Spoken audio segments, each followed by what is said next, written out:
नमस्कार, मैं विनय कुशवाहा। आप देख रहे हैं ए न्यूज बिहार। हम आपको दिखाते हैं अमर शहीद जगदेव प्रसाद जी की 50वीं शहादत दिवस का आयोजन सीताराम वाटिका बनियापुर में किया गया।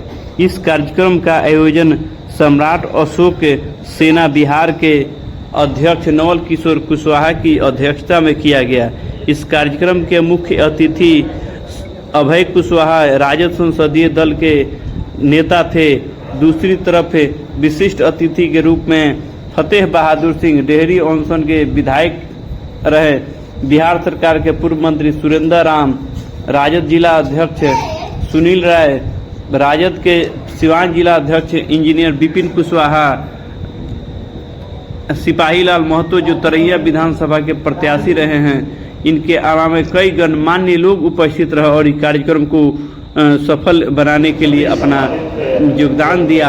आइए हम आपको दिखाते हैं अभय कुशवाहा जो मुख्य अतिथि के रूप में थे और उन्होंने जगदेव प्रसाद के शहादत दिवस को संबोधित किया। आइए हम दिखाते हैं, देखने के लिए बने रहिए।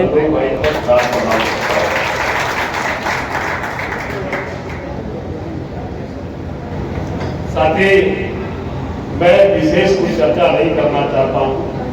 बहुत सारी चर्चाएं यहाँ पर हो चुकी है। हम सिर्फ 2-3 बातों का जिक्र करना चाहते हैं। अमर शहीद जगदेव बाबू का 50वां शहादत दिवस है, बलिदान दिवस है। उनकी जो लड़ाई थी, उनकी जो विचारधारा थी, जिस विचारधारा को लेकर वो चल रहे, जिसके चलते उन्हें कुर्बानी देनी पड़ी, अपने प्राणों की आहुति देनी पड़ी। हम जब छोटे थे तो हमारा गया जिला में कुजापी का मैं रहने वाला हूं, बड़ा बस्ती है, समाजवादी विचारधारा की बस्ती है और 90% आबादी का वास उस ग्राम में होता है। और उस ग्राम में उस क्षेत्र के लिए शिक्षा के क्षेत्र में अलग जगह आने वाले जगदेव बाबू के साथ काम करने वाले भी बहुत सारे वहां पर हमारे गांव में। डॉक्टर प्रदीप नारायण यादव जी थे, अब वो नहीं रहे इस दुनिया में। राजकुमार गौर जी थे, सुरेंद्र प्रसाद यादव जी थे, सुरेंद्र प्रसाद यादव जी भी नहीं रहे। हमारे पिताजी रामवृक्ष प्रसाद शिक्षक थे, वो भी इस दुनिया में नहीं रहे। परमानंद राउत जी थे, महावीर मांझी जी थे। ये सभी लोग जगदेव बाबू की विचारधारा से ओतप्रोत होकर के उनके साथ काम किया करते थे। और मैं मेडिकल हॉल का दुकान चलाता था अपने गांव में। तो जब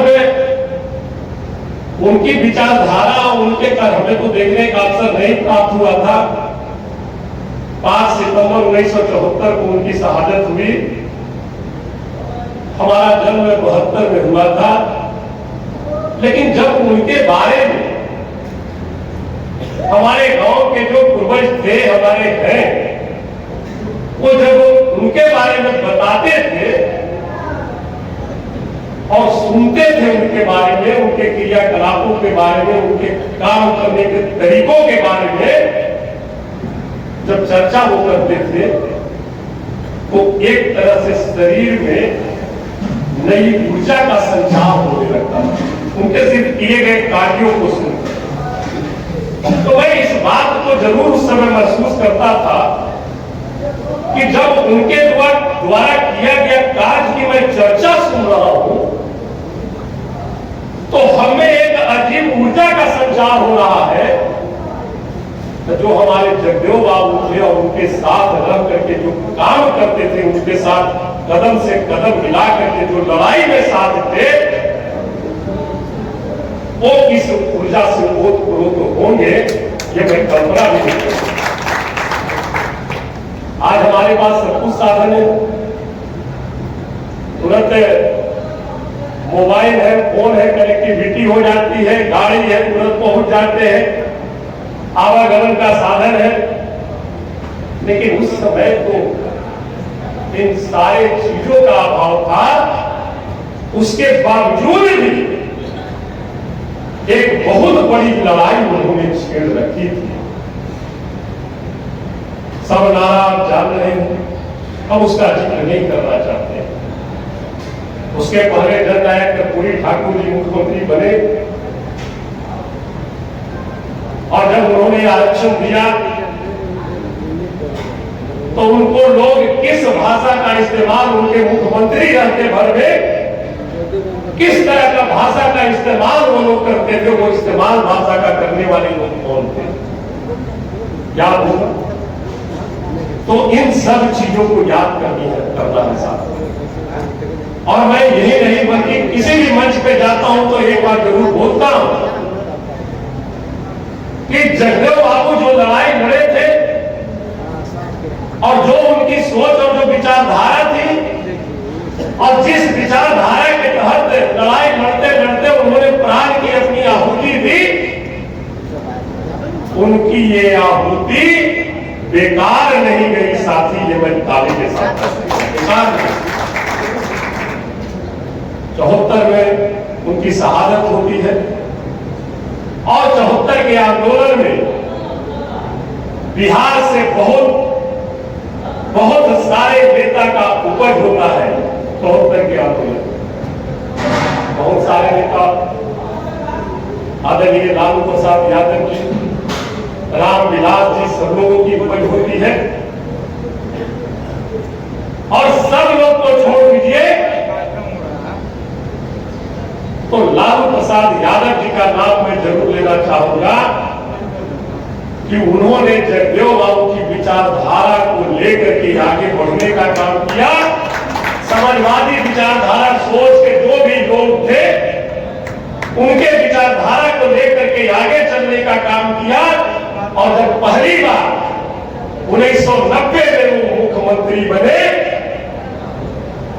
तो ये जगदेव बाबू की विचारधारा का ही, समाजवादी विचारधारा का ही 90% की लड़ाई का ही दिन था कि परम आदरणीय लालू प्रसाद यादव जी बिहार की गद्दी पे बैठे। और जब वो बिहार की गद्दी पे बैठे तो शोषित वंचितों को जो उठाने का काम और आवाज देने का काम, अधिकार के बारे में बताने का काम, अधिकार के लिए लड़ने का काम, अधिकार को छीनने का काम जो लालू प्रसाद यादव जी के नेतृत्व में हुआ, उसके लिए हम इस मंच के माध्यम से लालू प्रसाद यादव जी को सलाम करते हैं, जिसे आज के एनडीए गठबंधन के लोग जंगल राज की बात करते हैं। कहते थे कि जंगल राज था लालू जी के राज, कहते हैं ना। साथ ही मैं इस मंच के माध्यम से कहना चाहता हूं, वो जंगल राज नहीं, वो लड़ाई व्यवस्था परिवर्तन की लड़ी गई लालू प्रसाद यादव जी के नेतृत्व में। अगर वो व्यवस्था परिवर्तन की लड़ाई नहीं लड़ी जाती तो आज हमें इस तरह का बिहार देखने को नहीं मिलता। ये मैं दावे के साथ कर सकता हूं। उस समय का दौर याद होगा, कोई भी चौक चौराहा ले लीजिए, स्कूल कॉलेज ले लीजिए, यूनिवर्सिटी ले लीजिए, चाहे कोई भी ऑफिस ले लीजिए, प्रखंड कार्यालय हो या जिला का कार्यालय हो, किनका नाम आता था? ये है भाई यूनिवर्सिटी में तो फलना बाबू, फलना सिंह, फलना कोच। उन सब चीजों को जब लालू प्रसाद यादव जी की सरकार आई तो 90% के लोग जो शोषित थे उनमें लड़ने की जागृति पैदा हुई और एक लड़ाई हुई। अपना दरवाजा, अपन खटिया, अपन कुर्सी, जिसकी चर्चा कर रहे थे भेदभाव, हम बैठ नहीं सकते। वो व्यवस्था परिवर्तन की लड़ाई परम आदरणीय लालू प्रसाद यादव जी के नेतृत्व में लड़ने का कारण जगदेव बाबू ने कहा था,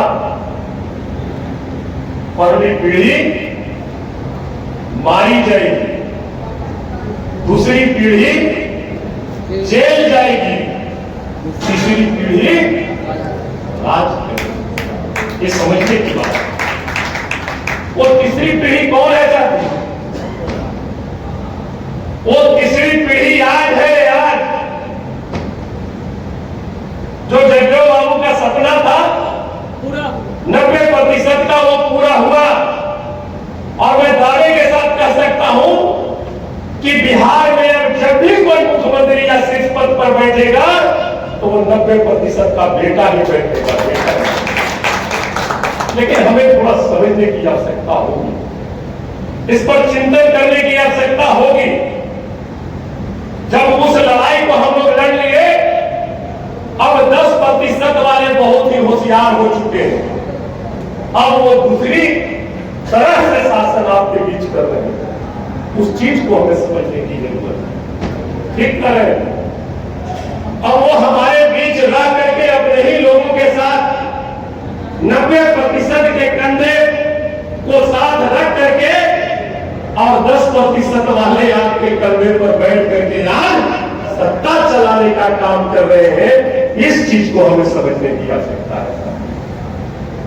इस चीज के लिए हमें मुहिम चलाने की आवश्यकता है कि वो कौन लोग,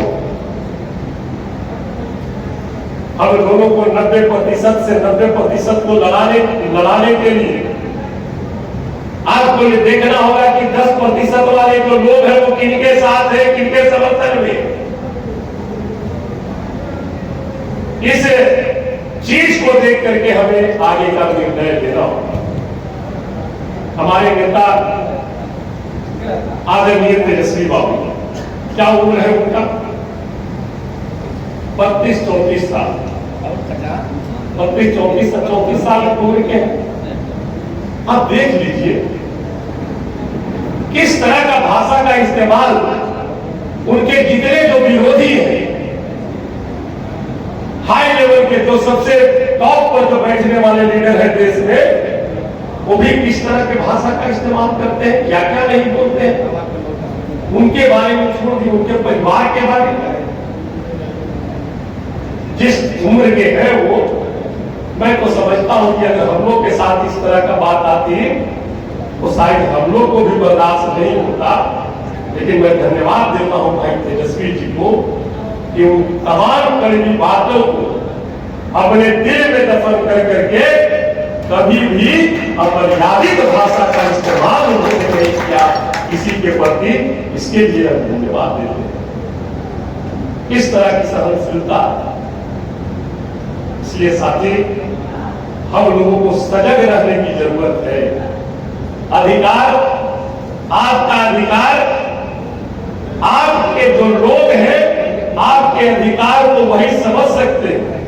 और बाकी जो 10% वाले जो लोग हैं, जो आपको पद और प्रतिष्ठा अगर देने का काम कर रहे हैं, तो समझ जाइएगा कि इसमें कोई बहुत बड़ी गहरी चाल है, तभी वो आपको पद और प्रतिष्ठा देने का काम कर रहे हैं। आप छोड़ दीजिए लोकसभा का चुनाव, देखिए माननीय नेता लालू प्रसाद यादव जी के नेतृत्व में महागठबंधन ने हरेक लोगों को टिकट देने का काम किया।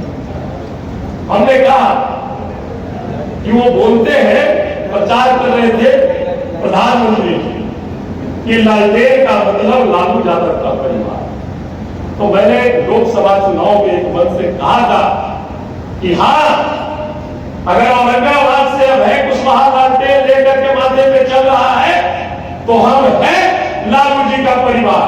अगर पलामू से लालटेन लेकर ममता भुइयां चुनाव लड़ रही है तो ममता भुइयां है लालटेन और लालू जी का परिवार। अगर अशोक महतो मुंगेर से लालटेन लेकर के चुनाव लड़ रहे हैं तो है वो लालू यादव का परिवार। अगर ये नवादा से श्रवण कुशवाहा लड़ रहे हैं तो है लालू यादव का परिवार। अगर आलोक मेहता चुनाव लड़ रहे हैं तो है लालू यादव का परिवार। रीता जायसवाल चुनाव लड़ रही है तो है लालू यादव परिवार, ये एक बीजेपी पार्टी। तो आप इल्जाम लगाते हो, कुछ भी बोलना है या बोल देते हो। रियल परिवार बात अगर आपको देखना है वो पता नहीं चलता, हम लोग छिपाते हो। उस पार्टी में आज भी बहुत सारे कैबिनेट मंत्री हैं जिनके बेटे बेटियां और बहुत सारे परिवार राज्यों में और केंद्रों में उसका लाभ उठा रहे हैं, पद पर आसीन है, उसके बारे में वो कभी नहीं बोलते। तो ये साथी ये सिर्फ दिग्भ्रमित करने वाली बातें होती हैं। और निश्चित तौर पर मैं जिस समाज से आता हूं, हमारे माननीय नेता 5 सितंबर को अमर शहीद जगदेव बाबू की शहादत दिवस ही पार्टी कार्यालय में मनाई जा रही थी। हमारे लोगों को कुशवाहा समाज हो, पिछड़ा समाज हो, वंचित समाज हो, उसे उल्टो जो 10% वाले क्या कहते कर आते हैं कि तेजस्वी जी आजित हो तो आज के सरकार आजित हो, फिर तोरा भैंस चलावे लगू, फिर लड़ाई झगड़ा करे लगू। इस तरह की भाषा से लोगों को दिग्भ्रमित करते हैं। अब वो दौड़ लौटने वाली है क्या? वो दौड़ जो व्यवस्था परिवर्तन की लड़ाई लालू प्रसाद यादव जी के नेतृत्व में लड़ी गई और बिहार को आजादी मिली, अब वो दौड़ कभी लौटने वाला नहीं है। साथी इस चीज को मान लेना, वो लड़ाई खत्म हो चुकी है। हम लोग एक 90% की दुनिया में बिहार में आ गए। इसी 90% की आबादी को देश में मान्यवर काशी राम जी ने सर्वे किया और 85 और 15 का नारा दिया था कि देश भर में 85% और 15% का नारा मान्यवर काशी राम जी ने देने का काम किया था कि अगर हम लोग 85% की आबादी जिस दिन जाग जाएंगे, जिस दिन एकत्रित हो जाएंगे, मैं समझता हूं इस राज्य में ही नहीं देश में भी आपकी सत्ता होगी। आपके बीच के भाई बेटा, आपके मित्र साथी 85% की आबादी वाली के साथी दिल्ली के लाल किला पर झंडा निश्चित तौर पर फहरा है। लेकिन उसके लिए हम लोगों को बलिदान देना होगा। बलिदान, एकता की बलिदान, छोटे छोटे भेदभाव को जो हम लोग चुनाव में ही याद करते हैं, उस चीज को भूल जाना होगा। अगर हमसे कोई जात पूछे तो हमें ये नहीं कहना है कि हम कुशवाहा है, जादव है, कहार है, कांदू है। हम सीधे जिस दिन ये कहना शुरू कर देंगे कि हम बिहार में हमारी जात 90% आबादी है, उस दिन हमको 10% वाले कभी आगे नहीं पाएंगे, नहीं थक पाएंगे। आज भी हमें 10% वाले को 10% वाले ठगने का काम कर रहे हैं। किसी भी आप सारा चीज देख रहे हैं, विशेष करने की आवश्यकता नहीं है। और सभी समाज को हमारे नेता तेजस्वी बाबू कहते हैं कि हमारी पार्टी A to Z की पार्टी है और आने वाले समय में हर एक समाज को निश्चित तौर पर उचित भागीदारी इस महागठबंधन में हर एक जिले में निश्चित तौर पर मिलेगा। ये मैं दावे के साथ करता हूं, दावे के साथ। इसलिए आने वाला समय में आप अपनी सरकार बनाएं।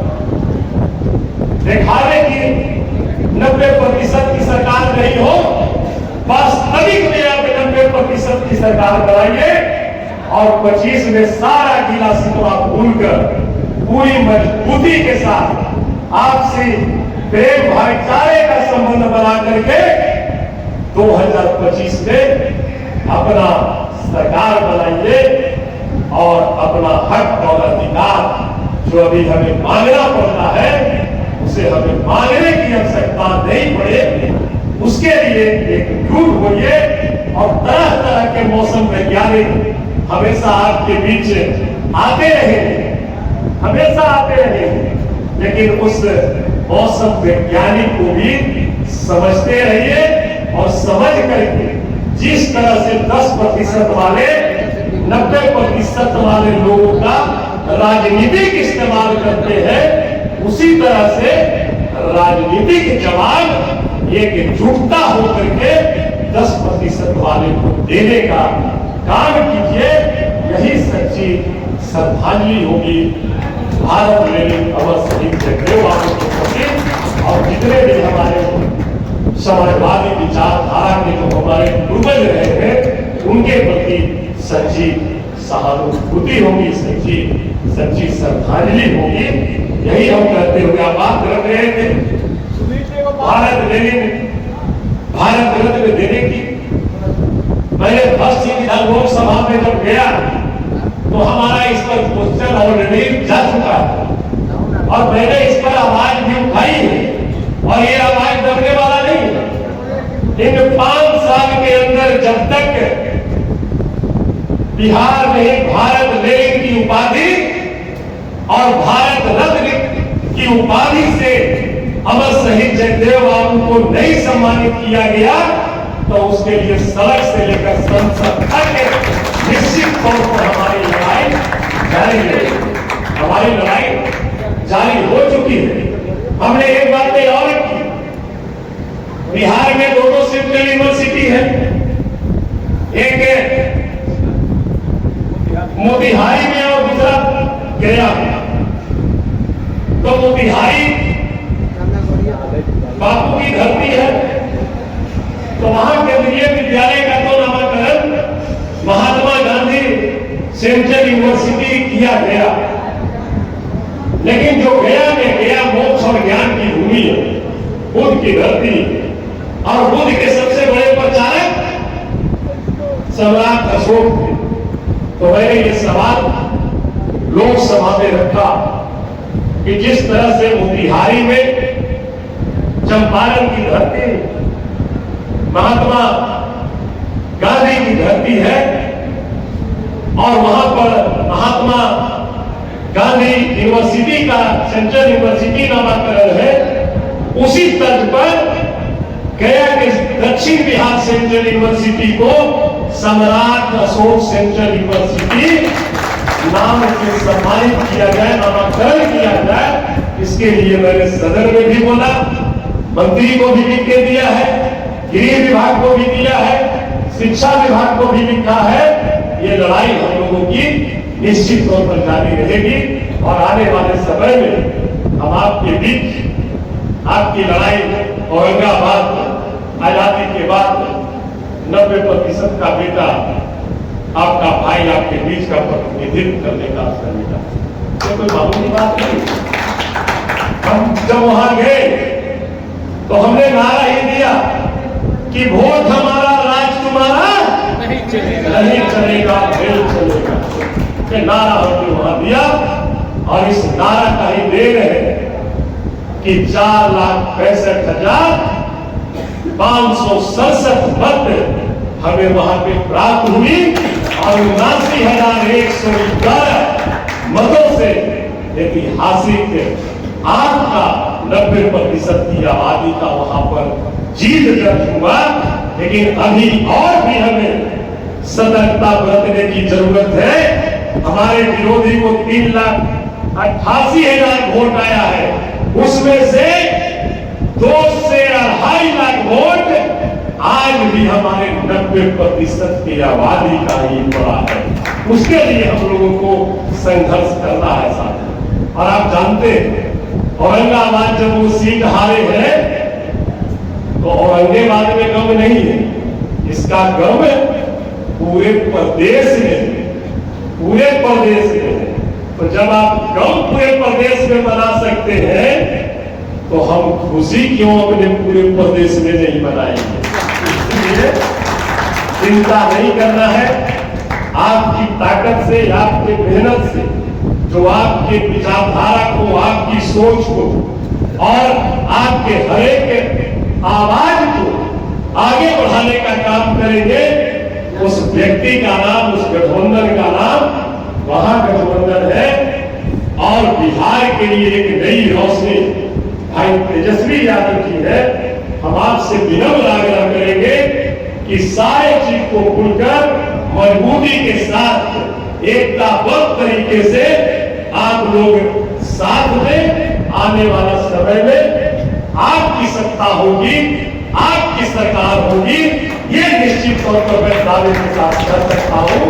5 में जब सत्ता आई तो लोग सिर्फ बोलने का रह गया था कि तो कोयली और कुर्मी के राज है, लेकिन वो सब कहने के लिए रह गया।